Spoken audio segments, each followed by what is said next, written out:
오늘 우리가 함께 나눌 사도신경의 고백은 하늘에 오르시어 전능하신 하나님 우편에 앉아 계시다가 라고 하는 6번째 신앙 고백입니다. 말씀드렸죠? 사도신경에는 신앙 고백이 12개가 있다. 그 중에서 6번째가 바로 오늘 우리가 나누려고 하는 이 이야기입니다. 자, 그런데 이 내용을 조금 더 신앙 고백의 형태로 이렇게 바꿔서 표현한다면, 나는 우리 주 예수 그리스도께서 죽음에서 부활하신 후에 하늘에 올라가신 것을 믿습니다. 그리고 지금 전능하신 하나님 우편에 계심을 믿습니다. 이렇게 바꿀 수가 있어요. 나는 우리 주 예수 그리스도께서 죽음에서 부활하신 후 하늘에 올라가신 것을 믿습니다. 그리고 지금 전능하신 하나님 우편에 계심을 믿습니다. 이렇게 고백할 수 있죠. 자, 그런데 이렇게 고백한다고 볼 때 이 6번째 신앙 고백은요, 언뜻 볼 때는 두 부분으로 나눠져 있다 하는 것이죠. 첫 번째가 뭐냐? 하늘에 올라가셨다. 하늘에 올라가셨다. 즉 우리 주 예수 그리스도께서 승천하셨다라는 것이 첫 번째 부분이고요. 그 다음에 두 번째는 바로 뭐냐? 지금 전능하신 하나님 우편에 계신다라는 겁니다. 지금이라는 말을 붙이는 것은 계시다가 라고 하면서 현재고 가기 때문에, 그래서 지금이라는 말을 붙이는 거예요. 지금 전능하신 하나님 우편에 계신다라고 하는 것이 두 번째 부분이죠. 자, 그런데 이 두 가지 믿음의 고백은요, 사실은 분리된 것이 아닙니다. 볼 때는 분리된 것처럼 보이지만 사실은 분리된 것이 아니라 서로 연결되어 있습니다. 그러니까 첫 번째와 두 번째가 하나의 중요한 신앙 고백을 향해서, 이 신앙 고백은요, 우리가 신앙인으로 살아가려고 한다면 반드시 붙들어야 할 너무나 중요한 바로 그 신앙 고백인데, 바로 그것을 향해서 일련의 연결된 고백으로 가고 있다는 것입니다. 정말 그러니까 이건 나는 게 아니라 그 중요한 신앙 고백을 위해서 연결된 고백으로 가고 있다라고 볼 수가 있어요. 자, 그렇다면 그 신앙 고백이라는 것이 무엇이냐? 그 중요한 신앙 고백이라는 게 뭐냐? 그것이 무엇인지는 나중에 결론으로 이야기를 하겠습니다. 왜냐하면 먼저 이야기하면 재미가 없다 하는 것이죠. 그렇죠? 중요한 것일수록 뒤에 나와야 한다. 그래서 그건 결론으로 말씀드리겠어요. 대신 그것을 향해서 가는 이 도입을 위해서 먼저 첫 번째 것, 하늘에 올라가셨다. 즉 우리 주 예수 그리스도의 승천하심에 대한 이 믿음의 고백, 이걸 먼저 다루도록 하겠습니다. 자, 사도들의 신앙 고백을 따라서 부활하신 우리 주 예수께서 하늘로 올라가셨음을 믿습니다 라고 지금 우리가 사도신경을 통해서 고백하고 있는데, 이 고백은 무슨 의미일까? 이 믿음의 고백은 어떤 의미의 고백을 하고 있습니까? 여러분이 사도신경 하면서 하늘에 올라가셔서 하늘에 올라가사 하면서 우리 주 예수님께서 십자가에서 죽으시고 그리고 부활하신 후에 그 다음에 하늘로 올라가셨음을 나는 믿습니다 라고 그리고 고백하시는 거거든요. 그런데 그게 무슨 의미냐는 거예요. 어떤 의미의 고백을 하고 있는 것인가? 실제로요, 부활하신 예수님은 40일 동안 이 땅에 계시면서 주로 제자들, 즉 누구냐? 사도들을 말하는 것이죠. 사도들을 만나시고 그들의 무너졌던 신앙을 다시 세우셨어요. 그때 사도들의 형편은 참 안 좋았습니다. 다 도망치고 다 숨고, 그런데 주님이 부활하신 다음에 그들을 만나시면서 그들의 그 무너진 신앙을 다 다시 세워주시고는, 그리고는 그들이 보는 앞에서 하늘로 올라가셨습니다. 그들이 보는 앞에서 하늘로 올라가셨어요. 우리 사도행전 1장 9절 말씀을 함께 읽어보도록 하겠습니다. 사도행전 1장 9절 같이 읽습니다. 이 말씀을 마치시고 그들이 보는데 올려져 가시니 구름이 그를 가리어 보이지 않게 하더라. 예, 이것은요 분명 사도들의 그 눈앞에서 그들이 보는 가운데 일어난 현상이었습니다. 절대로 전설처럼 전해 내려오는 어떤 이야기가 아니에요. 절대로 누군가가 얘기했던 말을 사도들이 전해 듣고 그렇다고 하더라라고 말하는 것이 아니에요. 당연히 그들이 어떤 환상 가운데서 그냥 비몽사몽간에 본 것을 갖다가 그렇게 말하고 있는 것은 절대로 아니고요. 그들이 정말 똑바로 본 사실입니다. 그렇기 때문에 사도들은 당연히 뭐라고 말하느냐? 예수 그리스도 우리 주님께서 하늘로 올라가셨다라고 말할 수가 있는 거예요. 자, 그렇다면 사도신경의 이 신앙 고백이,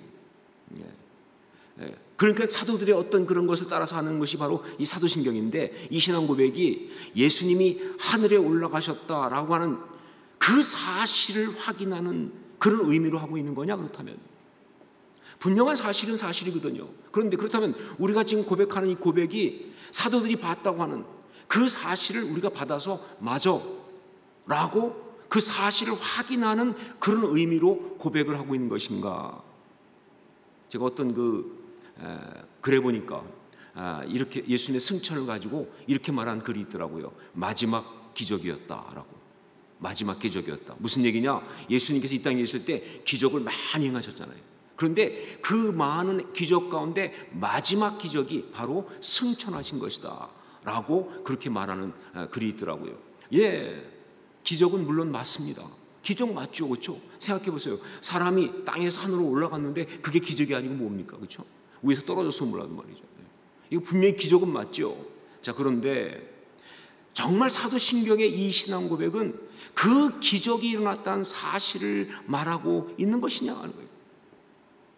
야, 놀랍게도 그런 기적이 있었대 라고 말하고 있는 것이냐, 그런 기적이 있었음을 우리는 믿습니다 라고 고백하고 있는 것이냐, 혹은 그렇게 고백하면서 세상 다른 사람들한테 이런 기적이 있었다는 사실을 알려주고, 그러니까 너희들도 이 기적을 갖다가 믿으라고 그렇게 말하는 의도로 이런 고백을 하고 있는 것이냐. 제가 성지순례 가가지고 감남산, 올리브 마운틴이죠. 그러니까 사실 감남이라고 하는 번역 자체가 좀 잘못됐지만 하여간 올리브산, 감남산 정상에 있는 예수 승천교회에 가본 적이 있습니다. 사실 예수님이 어디서 승천하셨냐, 이것은요 좀 논란이 있어요. 베다니 쪽이라는 말씀도 있고 또 그냥 감남산에 왔단 말도 있기 때문에 어딘지 정확하지는 않습니다. 그런데 대개 말하는 것이 감남산 정상 그쪽이라고 말합니다. 그런데 이 감남산 정상, 즉 예수님께서 승천하신 곳이라고 알려진 그곳에 주후 387년에 한 돈이 많은 신앙 좋은 귀부인이 돈을 내가지고 교회를 세웠습니다. 그게 예수 승천교회예요. 그런데 교회를 세웠는데 그게 여러 번 무너졌다가 또 세우고 무너졌다가 또 세우고, 그 역사 속에서 그랬어요. 그러다가 결국은 그 살라딘이라고 하는 십자군 전쟁 당시에 예루살렘을 점령한 이 이슬람 장군이죠. 살라딘. 이 살라딘이 예루살렘을 정복한 다음에 바로 그곳을 갖다가 이슬람 사원으로 완전히 개조해 버렸어요. 그래가지고 이제 그 이슬람 사원으로 그냥 있으면서 지금도 거기는 이슬람 소유입니다. 자, 그런데 그곳에 있는 이 승천 바위, 뭐냐면 예수님께서 그 바위에서 이제 하늘로 올라가셨다는 그 바위예요. 그 바위 위에 있는 이 건물, 원래 그 건물은 처음에 질 때는요 하늘 쪽을 열었어요. 왜냐하면 승천하신 거니까. 그런데 살라딘이 그거는 부수지 않고 대신 그 위에 뚜껑을 막았어요, 도움으로. 그래서 도움 스타일의 큰 건물도 아니에요. 작은 건물을 지어놓고, 그리고는 이제 지금도 순례자들한테 그것을 오픈을 해줘요. 그래서 저도 가서 볼 수가 있었던 것이죠. 그리고 부활절 그때 되면 또 예배도 드리라고 걔들이 허락을 해줘요. 왜 그런지 모르겠지만 하여간 그래서 제가 거기를 가봤거든요. 갔는데 거기 가서 보면서 전 진짜 황당한 느낌을 지울 수가 없었어요. 너무 황당하다. 일단 거기 가면 뭐가 있냐면 이 바닥 쪽에 예수님께서 승천하신 그 자리라고 하는 그 바위라고 하는 그 부분이 이렇게 네모 대리석 안쪽으로 이 바위가 있어요. 그런데 거기 보면 예수님의 발자국이 있어요. 승천하신 발자국이 움푹 파인 자리로 딱 있어요. 자, 그런데 그게 황당한 거예요. 아니, 물론 부활하신 예수님은 뭐 특별하시니까, 그러니까 당연히 뭐 그럴 수도 있지 모르겠지만, 아니 그렇게 바위를 밟았을 때 바위가 움푹 파일 정도로 무거워서야 올라갈 수 있을까? 이게 처음에 의문이에요. 아니 도대체 아무리 예수님이시지만 거기서 승천했다고 그렇게 바위가 파일 정도로 무슨 흔적이 난다는 게 이게 말이 되느냐 하는 거예요, 첫 번째. 그 다음에 또 한 가지 뭐냐, 그 발자국이라는 게 딱 보니까 대충 봐도 50cm는 훨씬 넘어요. 제가 살짝 대봤어요. 제 발 2개예요. 결론이 뭐냐? 예수님은 왕발이었다. 말이 안 되는 거죠. 말이 안 되는 거죠. 그래서 저는요, 그 다음부터 성주순례 여러 번 인솔하고 갔잖아요. 근데 거긴 잘 안 갑니다. 거기는 안 가요. 이유는 뭐냐? 시간이 없기도 하지만, 일정이 바빠서도 하지만, 그게 신앙적으로 우리한테 그렇게 도움이 안 된다는 거예요. 그래서 안 가려고 그래요, 잘. 여러분, 예수님의 승천은요, 그런 기적으로만 받아들여서는 절대로 안 되는 거예요. 바위에 무슨 발자국이 남았다는 기적, 이런 식으로 말하는 자체가 접근이 잘못된 거예요. 예수님의 승천은요, 기적의 스토리가 아닙니다. 그건 놀라운 일이야 라고 그렇게 받아들이는 문제가 아니라는 거예요. 하늘로 올라가시다니 와 멋있어, 그것도 아니라는 거예요. 여러분, 그러니까 사도들이 고백을 했고 그 고백을 따라서 사도신경에서 예수님의 승천하심을 믿는다고, 그 우리가 다 고백하는 이 고백은요, 단지 그런 사실이 있었다는 것을 믿는다, 놀라운 일이 있었다는 사실을 우리 믿는다, 믿을 수 없는 일이 있었다는 걸 믿는다, 그게 아니라는 거예요. 여러분, 분명 부활하신 예수님은요, 사도들이 보는 앞에서 하늘로 올라가신 거 맞습니다. 하지만 여러분, 성경을 자세히 보세요. 성경은요, 그렇게 사도들이 보는 앞에서 하늘로 올라가셨다고 말하면서, 그렇게 하면서도 성경은 절대로 그것을 공간 이동으로 묘사하고 있지 않다는 것입니다. 땅에서 하늘로 공간 이동 혹은 어떤 위치 이동, 어떤 그런 즉 이 땅에서 하늘로 올라가셔서 하늘이란 다른 공간으로 가신 것이다라고 성경은 말하고 있지 않다는 거예요. 그럼 성경은 뭐라고 말하고 있느냐? 승천하신 예수님은 어디로 갔다고 말하고 있는가? 마가복음 16장 19절 말씀을 함께 읽도록 하겠습니다. 마가복음 16장 19절 같이 읽습니다. 주 예수께서 말씀을 마치신 후에 하늘로 올려지사 하나님 우편에 앉으시니라. 어디 계시다고요? 하나님 우편이에요. 하늘 궁전에 계십니까? 천국의 어느 기가 막힌 어떤 장소에 있습니까? 저 높은 우주 가운데 있습니까? 아니요. 성경은 그렇게 말하고 있지 않습니다. 하나님 우편에 계시다고 말한다고요. 자, 그리고 하나님 우편이니까 하나님이 계신 곳 아니에요. 자, 그러면 하나님은 어디 계십니까? 하나님은 어디 계시나요? 제가 1대1을 가르치면서 한번 그렇게 물었어요. 이 부분에서 하나님 우편에 계신다는 걸 보면서, 그러면 하나님은 어디 계시냐? 그랬더니 어떤 사람이 아주 자신 있게 예수님 좌편에 계시다. 웃자고 하는 이야기죠, 그렇죠? 말은 맞죠. 하나님 우편에 계시니까 하나님은 예수님 왼편에 계신 게 맞아요. 그러나 여러분, 우리가 다 알고 있지만 하나님은 어떤 공간이나 장소에 계시지 않습니다. 여러분, 공간을 만드신 분이 어디 공간에 갇혀 있을 수가 있겠어요? 여러분, 시간을 만드신 분이 어떻게 시간에 매여 있을 수 있습니까? 하나님은 영이신데 어떤 공간에 어떻게 한정되어 계실 수 있냐, 그 말이에요. 자, 그러니까 어떻게 봐야 되느냐? 이거에 대해서 예레미야 23장 24절에는 아주 굉장히 정확하게 묘사를 했죠. 예레미야 23장 24절에 보면 하나님은 천지에 충만하시다 그랬어요. 그러니까 어디 계시느냐라고 하는 질문 자체가 잘못된 거예요. 하나님은 모든 곳에 계세요. 하나님은 모든 시간에 있습니다. 여러분, 역사의 이래 지금까지 하나님이 안 계신 시간은 한 번도 없었어요. 그게 알파와 오메가 아닙니까? 그렇죠? 이 세상 모든 곳 가운데 하나님이 안 계신 장소는 어디도 없어요. 하나님은 모든 곳에 계세요. 천지에 충만하시다. 바로 그런 하나님 우편에 가셨다고 하는 것이니까 예수님도 뭐예요? 모든 시간에 모든 곳에 계신다. 그런 뜻이에요. 그런 의미인 것입니다. 자, 그렇기 때문에 나는 우리 주 예수 그리스도께서 하늘에 올라가셨음을 믿습니다 라는 이 고백은요, 제가 성경 탐구에도 썼던 것처럼 절대로 이별 이야기가 아닙니다. 즉 그 감람산에서 이제 예수님께서 이제 떠나시면서 제자들 남겨두고 이제 잘 있어라 나는 간다, 많이 듣던 이렇게 주님께서 말씀하시고, 그 다음에 제자들은 안녕히 가세요, 다음에 꼭 뵙기 원합니다, 뭐 이렇게 하면서 이별하는 이야기가 절대로 아니에요. 여러분, 만일 그런 거라고 한다면 얼마나 슬퍼요. 주님은 떠나가시고 우리만 남았다, 이런 이야기가 아니에요. 오히려 그것이 아니라 정확히 말하면 뭐냐, 바로 주님께서 당신의 제자들, 당신의 사람들 모두와 함께 계시는 만남의 이야기다. 이별의 이야기가 아니고 만남의 이야기다 하는 거예요. 제가 성경탐구 강의하면서 또 1:1 강의할 때도 얘기하는 것 중에 하나, 강조하는 것 중에 하나가 뭐냐, 여러분, 예수님이 만일 그때 승천하지 않으셨다고 한다면, 부활하신 주님이 승천하지 않고 계속 거기 계셨다고 한다면 결국 어떻게 되느냐, 지금 우리는요, 예수님 만나려고 하면 어떻게 해야 되느냐, 비행기를 타야 한다.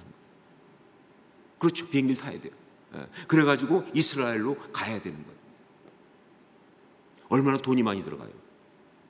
근데 뭐 돈이 많이 들어가서 만날 수만 있어도 좋겠는데 결국 뭐예요? 대부분의 시간은 주님과 떨어져 살면서, 그렇죠? 특별할 때만 가서 만나고 오는 거 아니겠죠?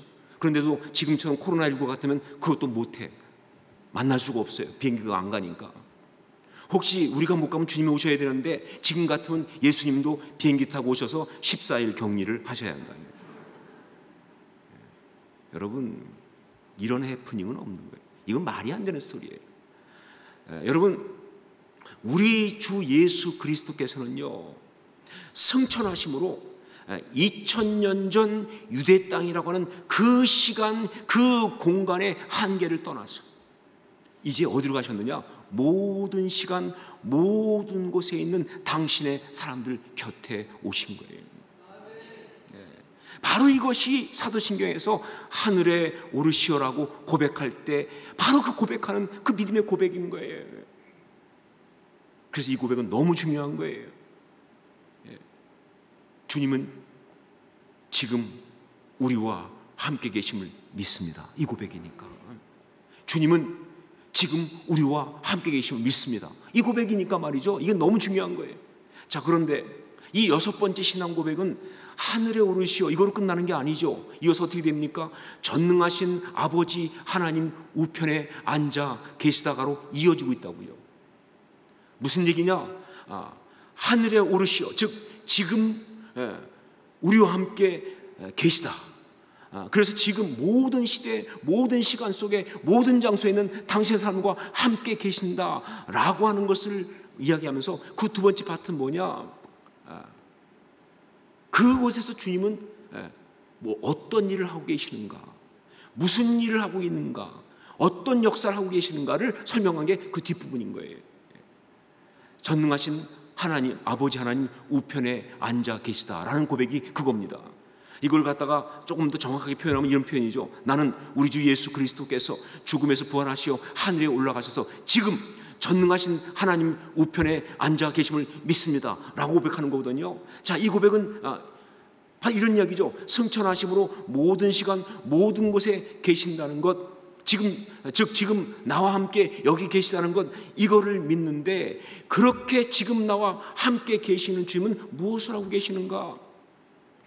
보니까 전능하신 하나님 우편에 앉아 계신다, 그거잖아요. 그렇죠? 그게 무슨 뜻일까 하는 것이죠. 그게 무슨 의미일까 하는 거예요. 근데 이것을 기가 막히게 풀어주고 있는 말씀이 바로 우리가 오늘 함께 읽었던 에베소서 1장 20절로 22절까지 말씀이에요. 우리 에베소서 1장 20절 22절 함께 읽도록 하겠습니다. 같이 읽습니다.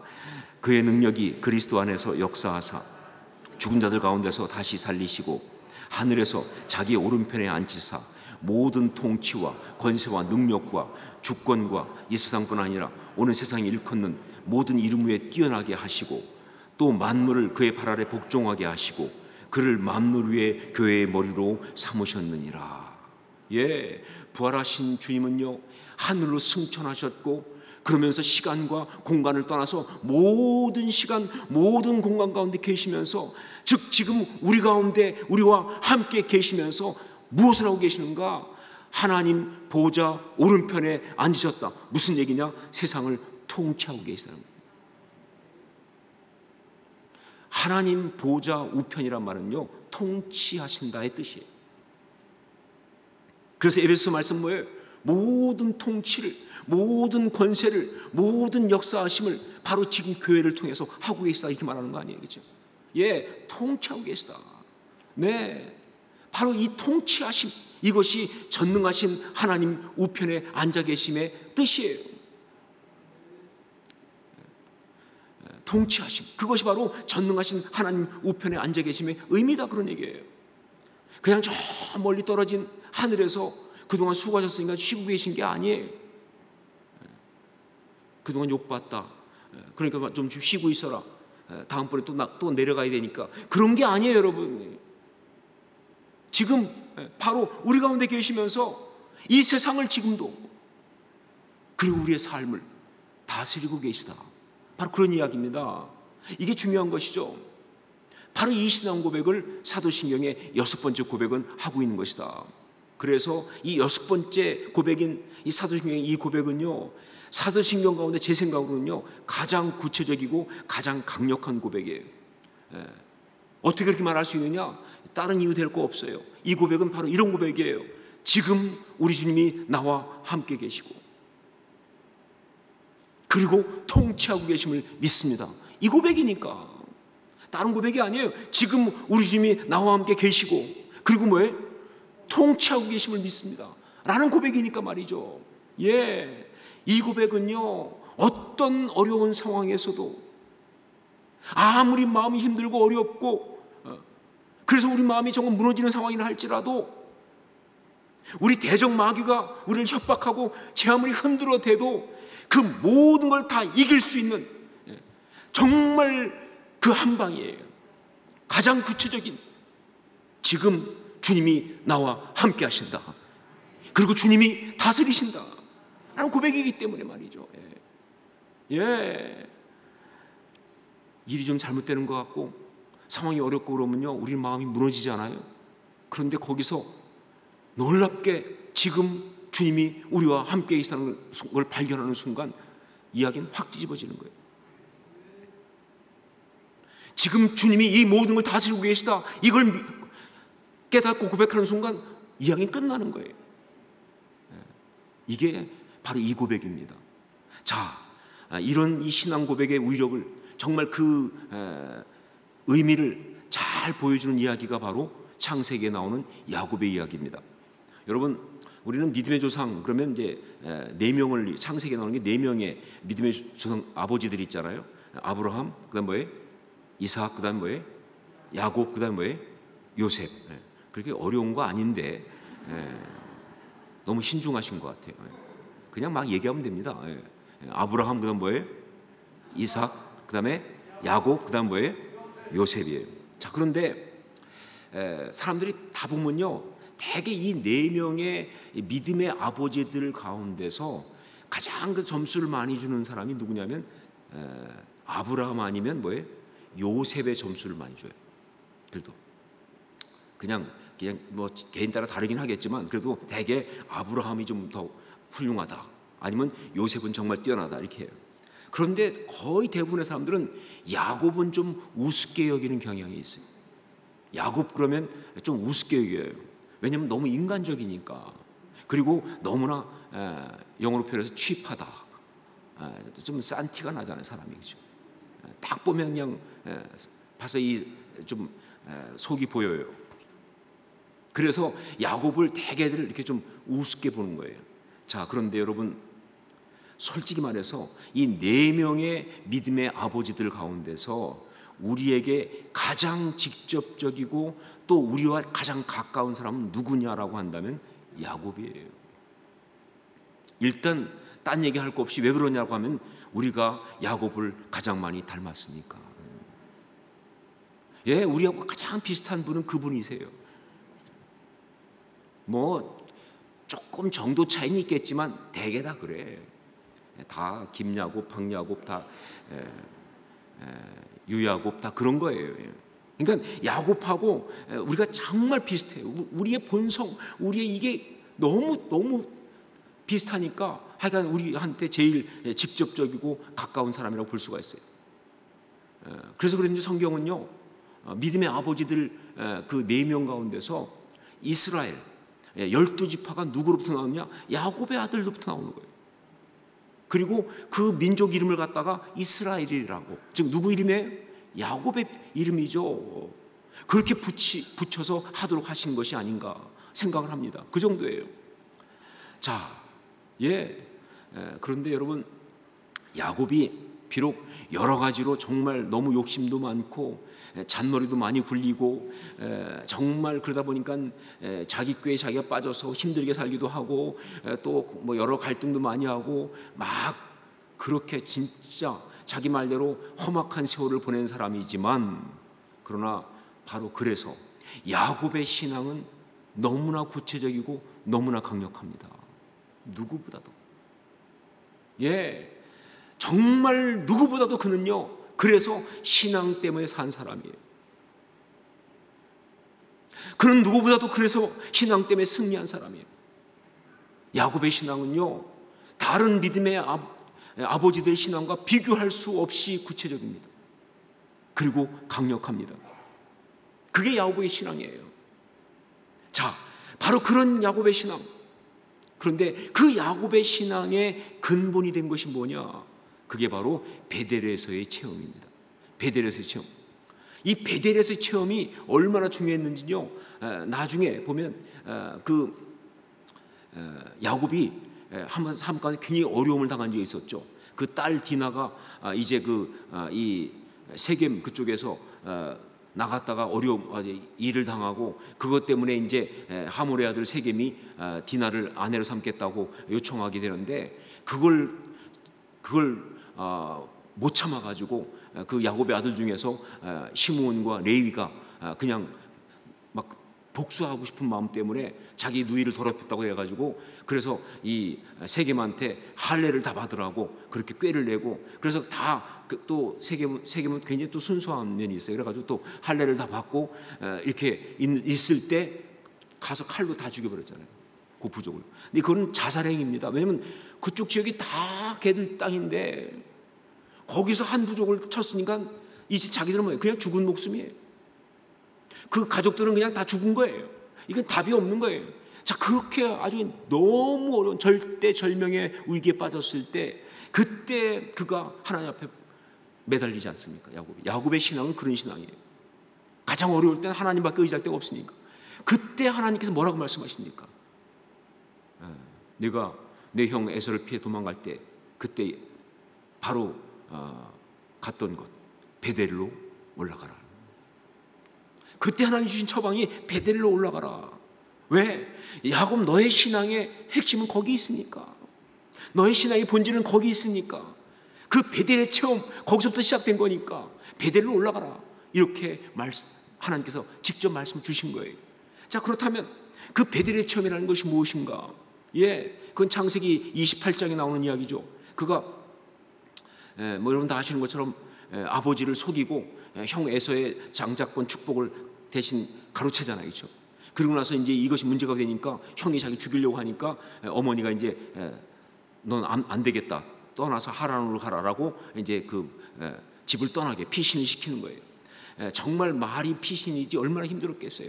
한 번도 집을 떠나본 일이 없는 사람이 집을 떠나가지고 정말 어디로 갈지 모르는 상황 속에서 정말 가서 돌아올 수 있을지, 정말 괜찮을지 미래가 하나도 보장 안 됐고 너무나 두렵고 너무나 힘들고 그런 마음으로 지금 떠나고 있는 거예요. 그렇게 외로운 마음으로, 그렇게 힘든 마음으로, 그렇게 두려운 마음으로 떠나면서 가다가 이제 날이 어두워지니까 여러분 또 이 아침 마음하고 또 날이 어두워질 때 마음은 또 다르죠, 그렇죠? 그 어두운 저녁 무렵에 그 빈들에서 거기서 말이죠, 진짜 막 분위기도 완전히 끝내줘. 빈들이에요. 거기서 또 베개도 없어서 돌 베개를, 여러분들은 다 그거 볼 때마다 입 비뚤어지면 어떡하지 이 생각부터 하시지만 사실은 이 돌이 어떻게 베개가 될 수 있습니까? 그러니까 얼마나 힘든 거예요. 그런 상황에서 잠을 자니까 그 춥고 힘들었던 밤, 정말 어떻게 감당할 수 없는 그런 밤이었는데 그 밤에 그는 꿈을 꾼다는 거죠. 꿈에 사다리가 땅에서부터 하늘까지 연결되는데 그 사다리로 하나님의 사자가 오르락내리락 하면서, 그러면서 그 가운데서 하나님께서 아브라함의 언약을 말씀하시고, 내가 반드시 이 모든 언약을 이루어지는 것을 볼 것이며 내가 아버지 집으로 약속의 땅으로 돌아갈 것을 말씀하시는 기가 막힌 그 체험을, 그 꿈을 꾸고 나니까 말이죠, 너무 막 전자 기가 막혀 너무 감동해가지고 그가 꿈을 깨자마자 고백한 것이 뭐냐? 여호와께서 과연 여기 계시거늘 내가 알지 못하였도다 라고 고백하면서, 그러면서 그가 자기가 베고 있었던 그 돌베개를 갖다가 세워가지고 거기다 기름을 붓고, 그리고는 그곳의 이름을 갖다가 베델, 즉 여기는 하나님의 집이고 하늘의 문이다 라는 의미로 베델이라고 명명했던 바로 그 체험이에요. 자, 여러분, 이 베델의 체험, 여기 핵심이 뭐냐? 이미 여러분이 아셨겠지만 이 체험의 핵심이 뭐예요? 이 베델의 체험의 핵심은 뭐냐면요, 바로 야곱이 꿈을 꾸고 나서 했던 그 고백이에요. 여호와께서 과연 여기 계시거늘 내가 알지 못하였도다. 이게 베델의 체험의 핵심이에요. 아버지를 속이고 그래서 형을 피해서 아버지 집을 떠나서 빈들에 와 있으면서 혼자인 줄 알았죠. 아버지 집을 떠나는 순간 하나님으로부터도 나는 멀리 떠나 있고 하나님 정말 멀리 계신 줄 알았죠. 자기 스스로 생각해도 하나님께 도움을 구할 수 없을 어떤 그러한 정말 면목 없는 처지라고 생각했죠. 그렇게 힘들게 생각했는데, 그런데 거기서 놀랍게 깨달은 게 뭐냐? 아니, 이런 자리, 여기에 이 상황에도 하나님이 여기 계시네. 하나님이 나와 함께 하시네. 주님이 나와 함께 하시네. 주님이 나와 함께 하시는군요. 바로 이 고백, 이 발견, 이 감격. 그러면서 나온 고백이 뭡니까? 맞습니다. 나의 인생의 모든 여정은 하나님이 여전히 주장하고 계시는 줄 믿습니다. 이 빈들도 하나님께서 통치하고 계신 줄 믿습니다. 나의 인생 전체를 하나님께서 주장하실 것을 믿습니다. 바로 그 고백, 그게 바로 베델의 체험. 여러분, 말씀드린 것처럼 야곱은요, 그 후로 바로 그 신앙으로 살았어요. 그 체험으로 살았어요. 그리고 그건 바로 야곱이 드린 가장 구체적이고 가장 강력한 신앙 고백일 뿐만 아니라, 동시에 그것은요, 그 뒤에 오고 오는 시간 속에는 모든 신앙인들에게 다 있었던, 그리고 있어야 하는 그러한 신앙 고백이에요.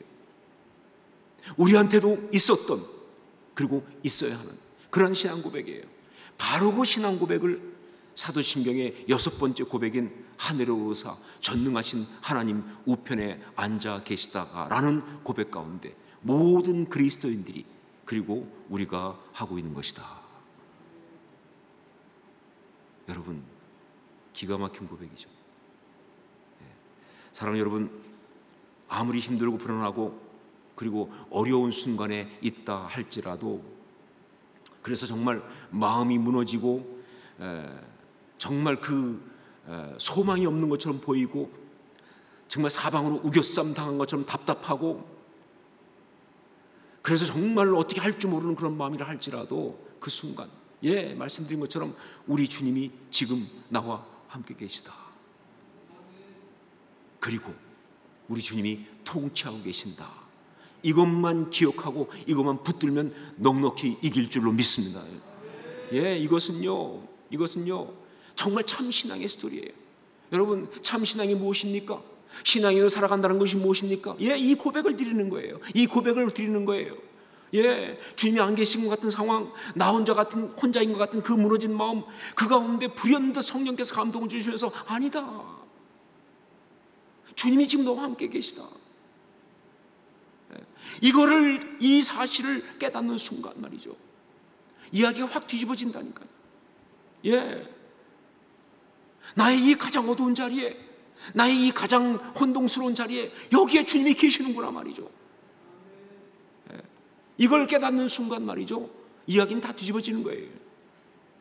그러면서 마귀가 정말 제 아무리 자기 권세인 것처럼 말이죠, 자기가 모든 걸 다 주장하는 것처럼, 그래 이건 돈이 지금 이 상황을 주장하고 있어, 그러니까 이거는 건강의 문제야, 이것은 어떤 그런 뭐 상황의 문제야, 이건 어떤 이 모든 것은 정말 세상의 어떤 이런 것 때문에 그런 거야, 뭐 이렇게 막 그렇게 강력하게 우리를 갖다 미혹하고 속이고, 그래도요 그 순간 성령이 주신 그 감동으로, 아니다, 아무리 그래도 지금 나의 이 삶을, 지금 이 세상을, 이 대한민국을 우리 주님께서 통치하고 계심을 믿습니다.